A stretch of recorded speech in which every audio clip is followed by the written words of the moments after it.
This is strangely beautiful.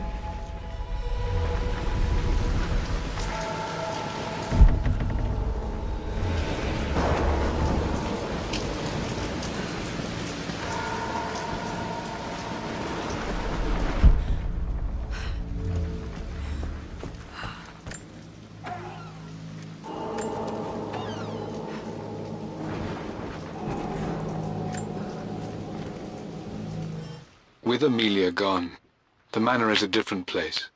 A dimness pervades, a quiet I can't stand. Even though Lara is too young to understand what has happened, she also senses the change. She's asked after her mother only once, and I'm afraid my reaction must have terrified her.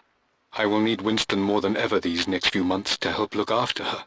I never quite realized how much grief can consume a man, but I am utterly consumed. I know I can't escape the pain, but I will try my damnedest to avoid it. I will seal the West Wing for as long as I live in this place. It will remain exactly as Amelia left it. Perhaps someday Lara can find her own answers there.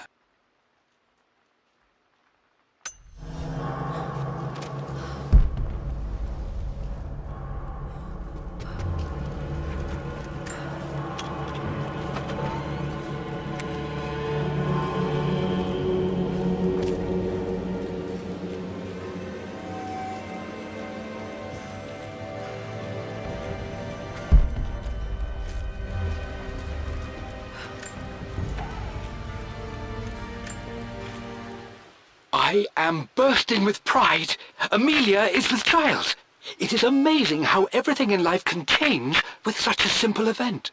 Obviously, we don't know the gender, but already we've discussed possible names. Perhaps Benjamin, after my grandfather, or maybe Griffin. He was more infamous a Croft than even me. No, Amelia wouldn't have it. Besides, she's certain it's a girl. She favours a classic such as Scarlet or Kate, though I've made some headway with Lara. A subtle nod to the sun god Ra, and our days in Egypt, where certainly this child was conceived. I find myself thinking about this new life we've created, of how much she might be like us. For all my research into myths of immortality, I may have ignored the most obvious answer to the questions that plague me. We live on through our progeny, our genes, DNA, experiences passed through the generations. Perhaps this is the simple truth of eternal life, and I've just been too stubborn to accept it. Dad may have discovered the secret to immortality without even knowing it. Mum's wedding ring. I always wondered what happened to it.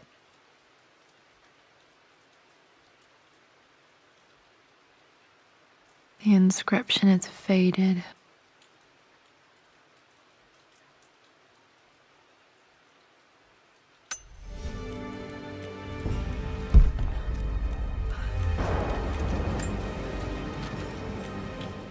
I believe it took this trip to push me over the edge.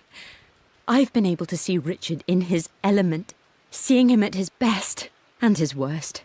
I've experienced the purity and chaos of his passion, and I came to realize I want his passion in my life every day. So it's done.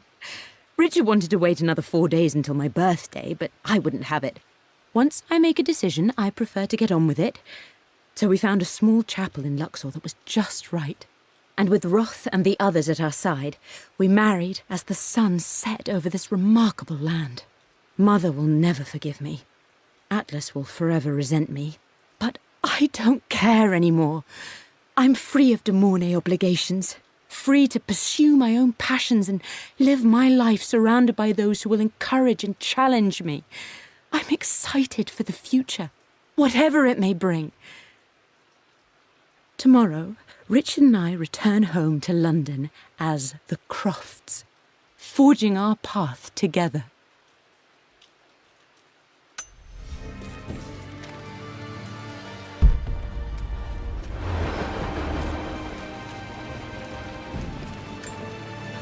I remember this. Dad gave it to Mum on her birthday. October 13th, Mum's birthday. Pretty pretty sure my parents were married in October. I think it was close to her birthday.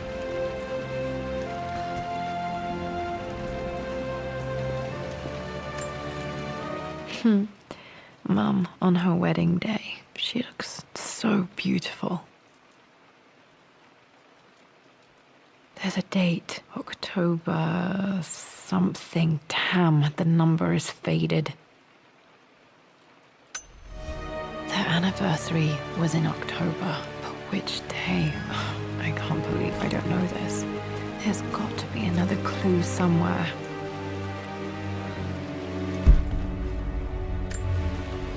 My mother's perfume. The smell. So familiar. I can almost remember her.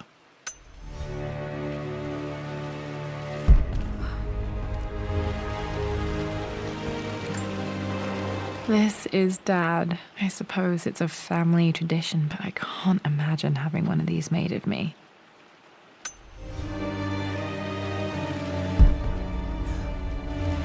After everything.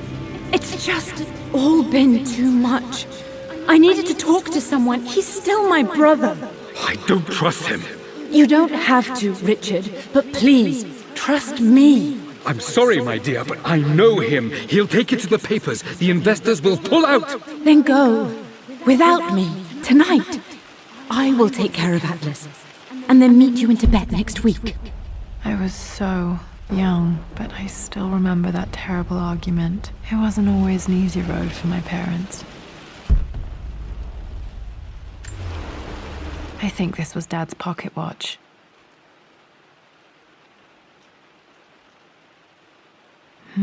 Looks like it stopped precisely at midnight.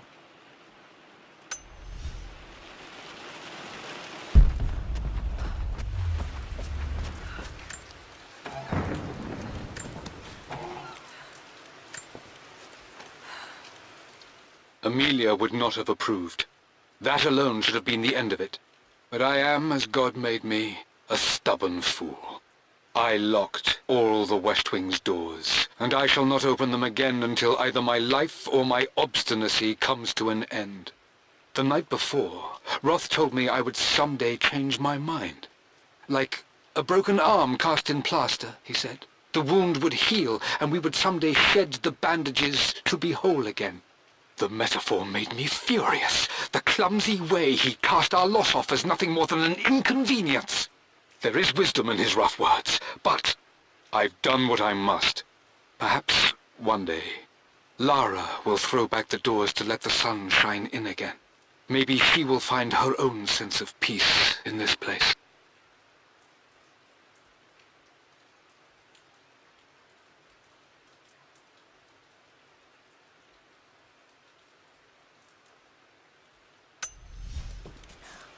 At least that old thing still works.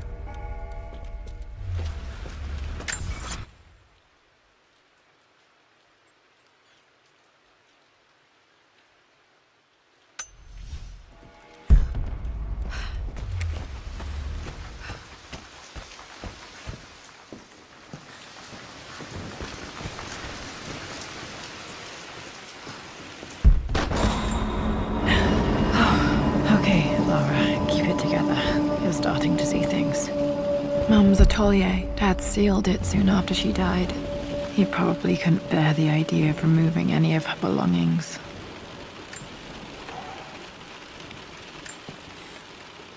My lord, we all hope your work was well received at the conference and look forward to your return.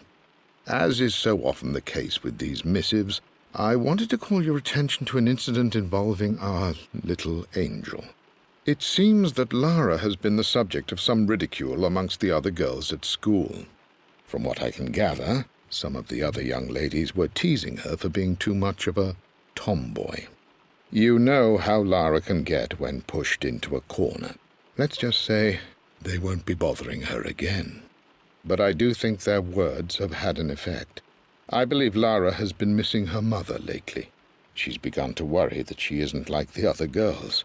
And having grown up with only a father, it shouldn't come as a surprise that she has trouble relating to them. I wonder if this new friend of yours, Anna, is it? Perhaps she might prove a welcome influence. It might be worth bringing her to the manor to meet Lara. In any case, I'll let you decide the proper time to do that. Please travel home safely.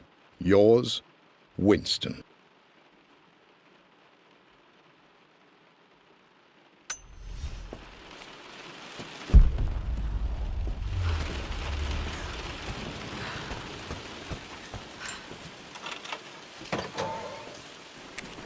Untouched for years, exactly as she left it.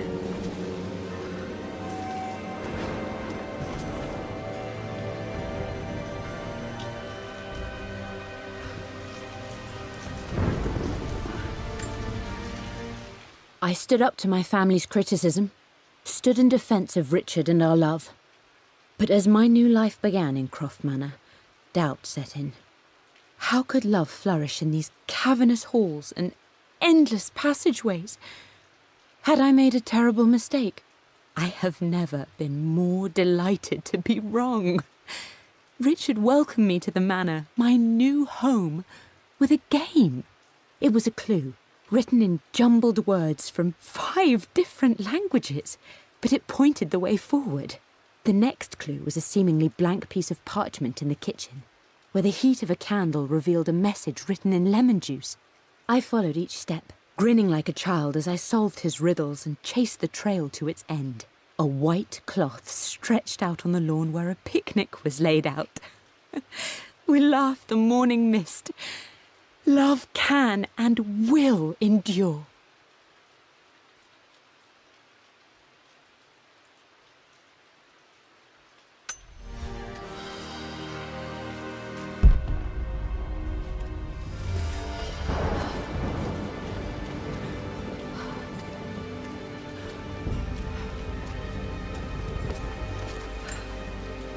I don't have any memory of this.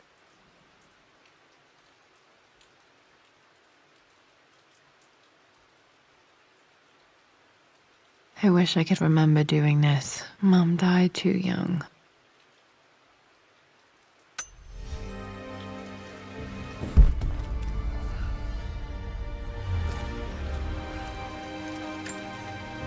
Mum with me as a baby. I've never seen this. Hard to believe I was ever that small.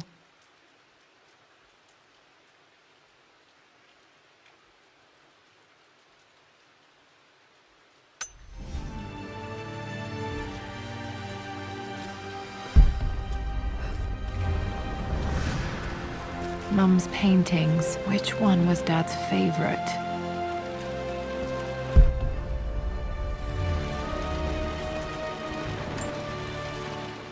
I returned home this afternoon to collect the last of my paintings.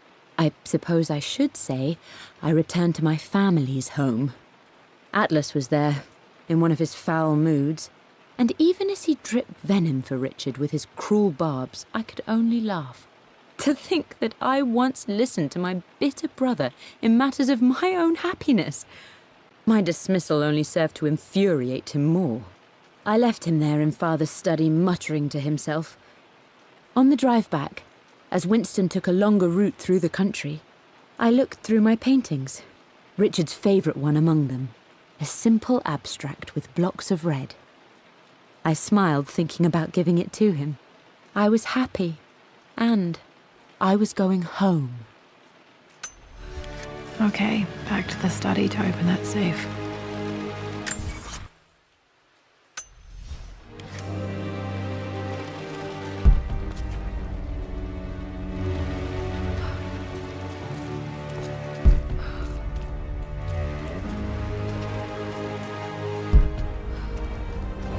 You've almost got it, darling. Here, let me show you. Like this, see? Well done, Lara. Well done. I wonder how my life would have been different had she lived.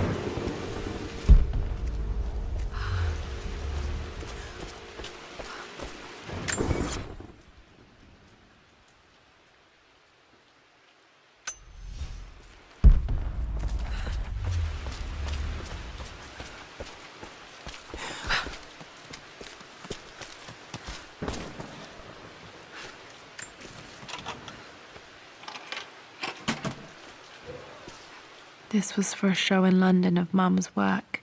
What I wouldn't give to see this today.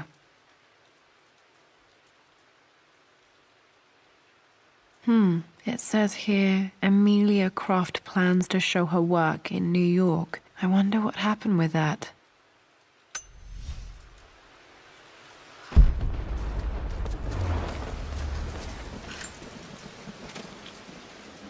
Lara arrived tonight, though not without a bit of drama, but all is well.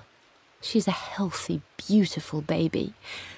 I've never seen Richard so happy. I'm sure he'll be celebrating with his favourite whiskey tonight. It's calm and peaceful now. Just the gentle sound of the rain and the small, sleeping breaths of this new life I hold in my arms. Lara Croft, my darling daughter. It's hard to put into words this feeling I have. We share a connection, something I never expected. A love so powerful and pure. Someday you'll feel it too. No matter where you go or where you find your place in this world, we will always have this connection.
I'm glad I still have so much of Mum's work.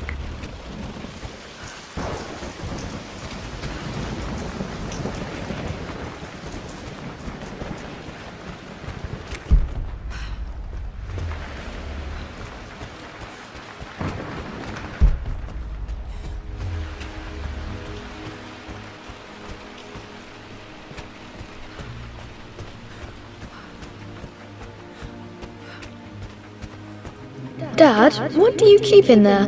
Nothing too important, Lara. Estate business and such. If it's not important, then why bother putting it in a safe? I should know better than to try and pull one over on you. There is something important in here. And it's for you, should you need it someday. Well, let's hope you came through for me, Dad.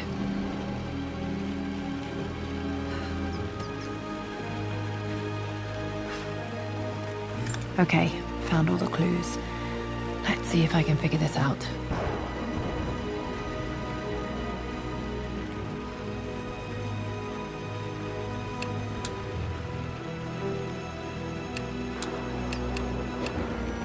That worked.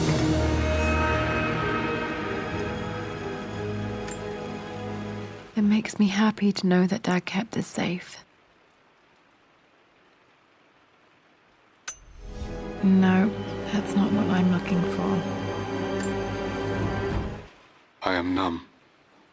It is taking all my willpower to hold back the overwhelming grief. Amelia's plane crashed in the mountains. She died alone in the snow, waiting for me to find her. Oh God, not her, not now. I cannot accept it. Life without her is too painful to imagine. I know what must be done. And I am resolved. I'm going to bring her back. Perhaps this is why I am here. Perhaps this is fate. A test of my faith in the truth I've sought for so long.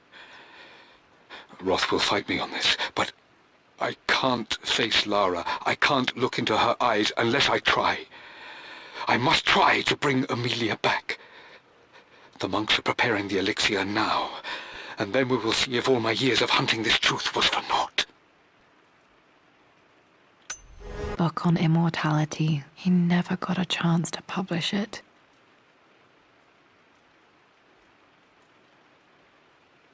Handwritten. This is the only copy.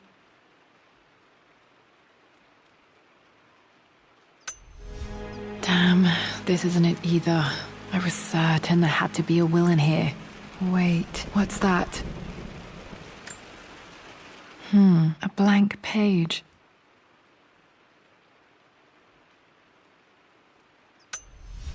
Dad must have left this for me. It has to be important.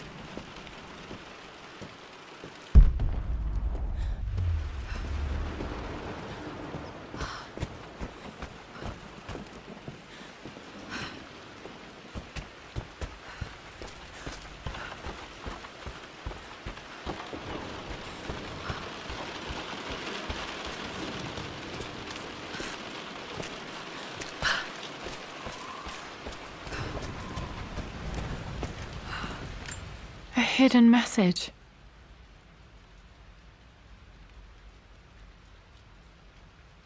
What are these strange marks? They have to be some kind of clue.